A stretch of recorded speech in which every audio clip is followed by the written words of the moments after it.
Zdravím vás, vítajte, volám sa Zdenko. Sledujete ďalší z videokurzíkov biblických na tému Božie mená, kombinácia Božieho mena Jahve s nejakým ďalším jeho prívlastkom, vlastnosťou.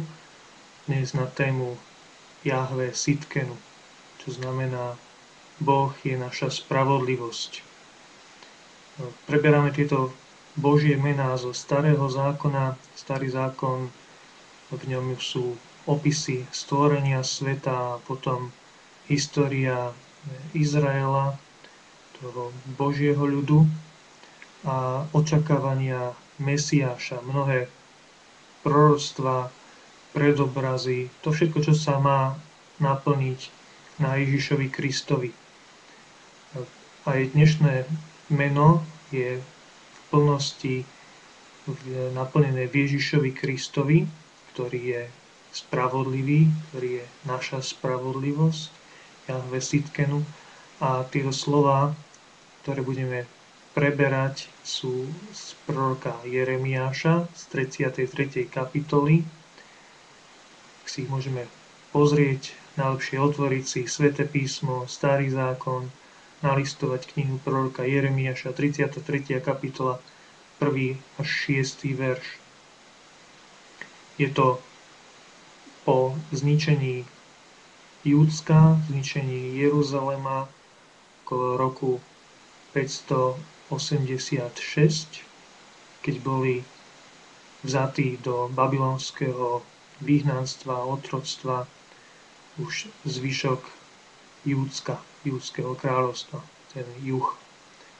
A hovorí: Beda pastierom, ktorí strácajú a rozháňajú stádo mojej pastviny, hovorí Pán.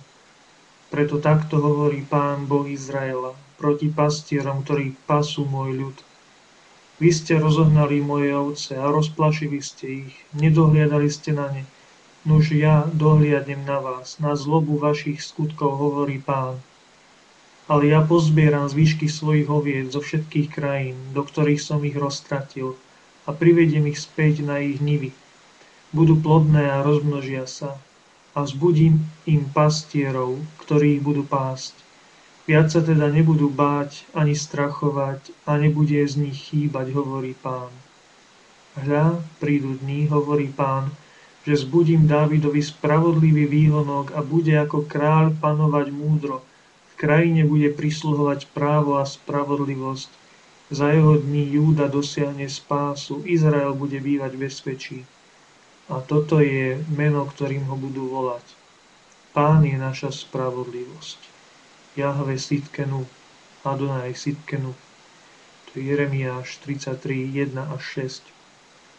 Za dní proroka Jeremiáša padol Jeruzalém, padlo Júdsko, a väčšina z národa, všetci poprední muži, všetky rodiny vplyvné, remieselníci boli vzatí do otroctva, do Babylonu, zostali len malé zbytky v krajine neosídlenej, čiže úplné spustošenie, úplne jak ovce bez pastiera.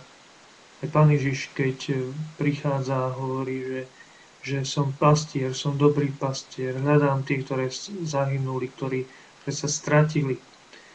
A stará sa s ľútosťou o zástupy, hovorí, že sú ako ovce bez pastiera. Judské kráľovstvo bolo vzaté do otroctva, do vyhnanstva v roku 587. Ich dobili Babylončania, ale Severné kráľovstvo Izrael, to padlo ešte nejakých 130-140 rokov predtým Izrael. A tí boli vzatí do asýrskeho zajatia.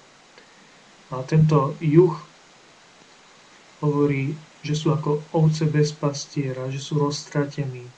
Ale Pán im vzbudí spravodlivý výhonok, toho, ktorého budú volať Pán, naša spravodlivosť, Jahve Sitkenu, naša spravodlivosť. Tie slova sa mali splniť vtedy, keď sa mali vrátiť Izraeliti z babylonského zajatia.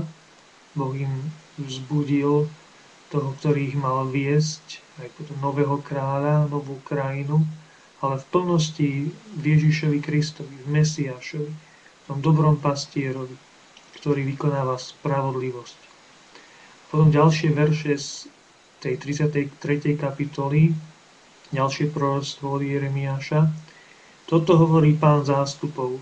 Na tomto pustom mieste bez ľudí a bez dobytka a vo všetkých jeho mestách budú ešteniví pastierov, kde budú odpočívať s ovcami. V horských mestách, v mestách na rovine i v mestách na juhu, v Benjaminovej krajine, v okolí Jeruzaléma i v mestách Júdska budú ešte prechádzať ovce rukami počítača, hovorí Pán. Hľa prídu dni, hovorí Pán, že upevním slovo blaha, ktoré som prislúbil Izraelovmu domu a domu Júdovmu. V tých dňoch a v tom čase dám Dávidovi vyklíčiť spravodlivý výhonok, ktorý bude konať v krajine právo a spravodlivosť. V tých dňoch Júda dosiahne spásu a Jeruzalém bude bývať v bezpečí a budú ho volať Jahve Sitkenu, Pán naša spravodlivosť. Lebo toto hovorí Pán, Dávidovi nebude chýbať muž, ktorý zasadne na jeho trón. Ježiš je syn Dávidov, on je naša spravodlivosť. Počujeme, že ešte prídu dni, keď sa naplnia nivy, keď sa naplnia tie pusté miesta, keď prázdne mestá sa naplnia a budú tam tí, ktorí budú počítať stáda. Nie len na rukách, na prstoch, ale budú ich musieť spočítať, toľko ich bude. Bude to čas spravodlivého súdenia. Príde spravodlivý výhonok. Boží syn, Ježiš Kristus, syn Dávidov, král Dávidov. A to predpovedá už Jeremiáš 600 rokov pred narodením Pána Ježiša. A spĺňa sa to naplno v Ježišovi Kristovi. V advente, keď sa chystáme na narodenie, sviatky narodenia Pána Ježiša Krista, tak sa ráno pred svetou omšou alebo na svätej omši spieva taká pieseň, že roráty, je to z latinského rorate celi de super, nech rozsia nebesia, to je ďalšie predpoveď, ďalšie proroctvo z knihy proroka Izajáša. A tam sa hovorí Izajáš 45:8. Roste nebesa z hora, z oblakov nech prší pravda. Otvor sa zem, nech urodí sa spása a spolu s ňou nech pučí spravodlivosť. Nech sa otvoria nebesia, nech pršia spravodlivého. Boh zosiela svojho syna, svoje slovo ako spravodlivosť. A spravodlivosť od Boha je Ježiš Kristus, jeho obeta za nás. Nie sme ospravodlivení skutkami ani zákonom. Zákon dáva každého človeka pod súd a pod smrť, lebo nikto nie je schopný dodržiavať zákon. Ale sme ospravodlivení vierou v Ježiša Krista, v jeho obetu, v jeho vyliatu svätú krv, v jeho obetu za nás. On, ktorý bol svätý, čistý, nevinný baránok, stal sa zločincom, prekliatým, lebo hovorí písmo, že prekliatý je ten, ktorý visí na dreve. Ježiš bol započítaný medzi zločincov. Vzal na seba našu kliatbu, náš trest, vyniesol ju na kríži a tým ju odsúdil. Tým splatil náš dlh. Keď je Pán Ježiš pred sudcom, pred Pilátom, tak prichádza k Pilátovi jeho manželka, Klaudia Prokla, a hovorí mu, je to z Matúša 18, kapitola 19. verš. Keď Pilát sedel na súdnej stolici, odkázala mu jeho manželka. Nemaj nič s tým spravodlivým, lebo som dnes vo sne veľa vytrpela pre neho. Pilátová manželka bola pohanka, bola Rímanka, čiže nemala vieru v Boha izraelského. A predsa mala také svedomie, že jej Boh k nej prehovoril cez sen a v úzkosti prežívala noc a hovorí, pre ňoho som mnoho vytrpela, nemaj nič s tým spravodlivým, prepusti ho.